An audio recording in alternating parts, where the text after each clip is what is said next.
volver a invitar. Pero es cierto lo que dice la palabra de Dios. La iglesia es de Dios. Y entonces dice el mandato, el ruego pastoral: cuiden de la grey de Dios. ¿Quién está hablando? Pedro. ¿Y se acuerdan cuando Pedro recibió ese mandato de parte del Señor Jesús? ¿Se acuerdan? Cuando él decía: Señor, yo no puedo amarte con el amor que corresponde.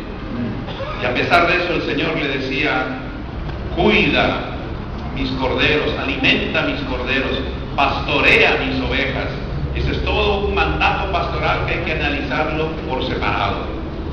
Pero es Pedro quien de primera mano recibe este mandato de parte del Señor Jesús, y de paso está en un imperativo en el original. O sea, es un mandato para nosotros que cuidemos la iglesia que es del Señor. Ese es el mandato nuestro. ¿Cómo lo hacemos? Bueno, dice allí que está bajo su cuidado, pero háganlo de manera voluntaria, dice. Háganlo de manera voluntaria, no por fuerza, no por obligación. Y aquí empezamos ya a hablar de lo que nosotros somos como personas. ¿Es posible que alguien pueda cuidar la iglesia de Dios por obligación? Bueno, Pedro dice: cuiden la iglesia de Dios, pero háganlo de manera voluntaria y con el deseo de servir. O sea que sí puede haber ocasiones cuando nosotros podemos caer en la situación de no estar cuidando la iglesia de Dios de manera voluntaria. Y cuando dice aquí voluntaria, está usando la misma expresión que se usa cuando se refiere en Corintios a entregar los diezmos y las ofrendas. ¿Se acuerdan? Cuando dice que cada uno dé conforme propuso en su corazón, ¿no? Que Dios ama al dador alegre, cada uno dé en forma voluntaria, ¿no es cierto? Esa misma expresión se está usando aquí para decir que el ministerio pastoral no es obligatorio. O sea, no hay un servicio militar cristiano para el pastor o para el pastorado. No es un asunto hereditario necesariamente. No es un asunto que por obligación alguien tiene que asumirlo.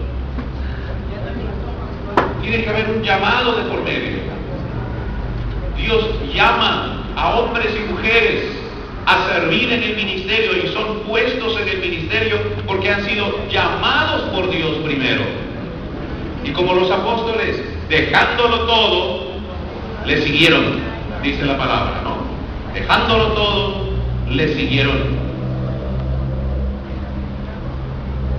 Qué importante es que nosotros entendamos que estamos en el ministerio voluntariamente. No solamente nosotros, sino los que están sirviendo con nosotros. Los hermanos de la iglesia que sirven en la iglesia también son voluntarios. Todos son voluntarios. Yo tengo que cuidar esa voluntariedad de mis hermanos.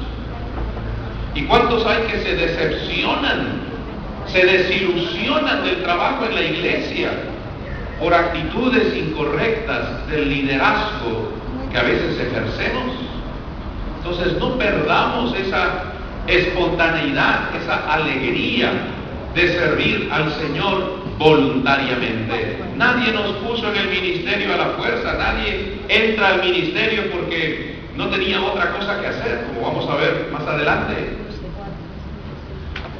El ministerio es tan santo a los ojos de Dios que solamente deben estar allí los que han sido llamados por Dios,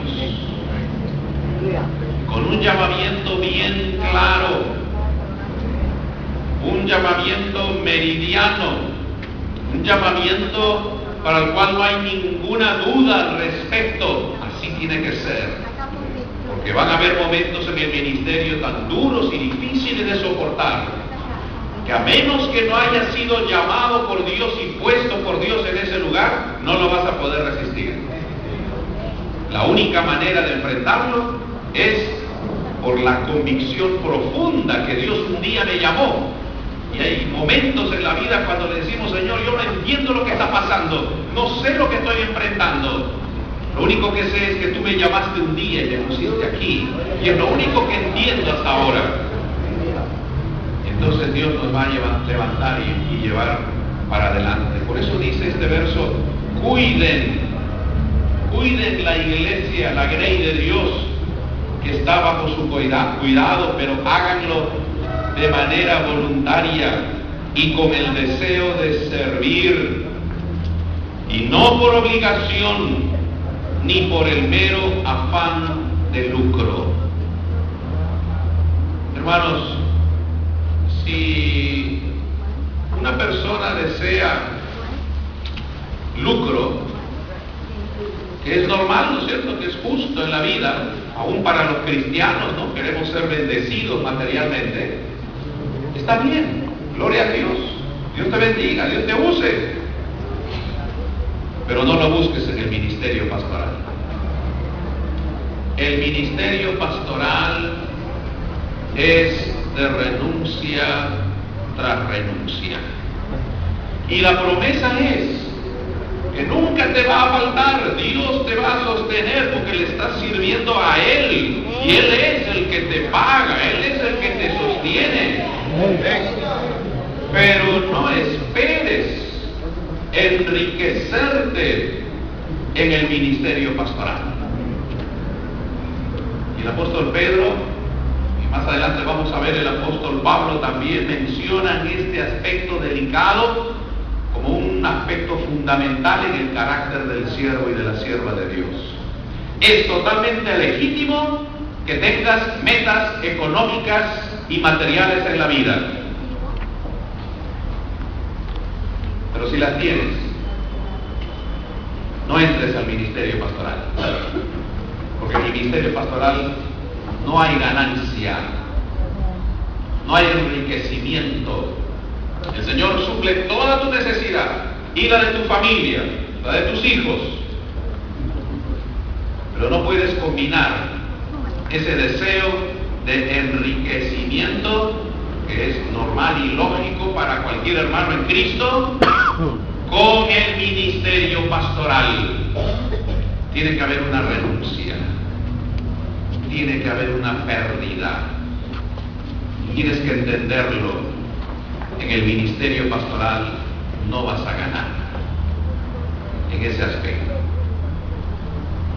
Vamos a ver más adelante también que hay recompensas, sí, de parte del Señor, en abundancia, porque Dios es justo, y Dios es generoso, y Dios es bueno, y Dios nos va a bendecir.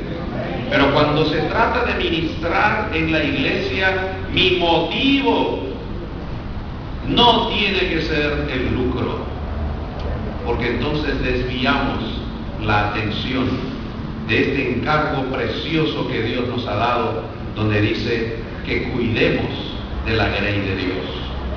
Pero cuando yo pienso en ese tipo de persona que debo ser para pararme frente a la iglesia del Señor, tengo que ir indiscutiblemente a leer a Pablo. Y Pablo, cuando escribe a Timoteo, y en el capítulo 2 de Timoteo, vamos a ver, Timoteo, primera Timoteo, ¿no? Dice el apóstol, hablando acerca del requisito de los pastores, que aquí también se puede traducir como obispos, capítulo 3, capítulo 2, dije, eso es para ver si están atentos, es capítulo 3, primera Timoteo capítulo 3, dice: si alguno anhela ser obispo, desea una buena obra.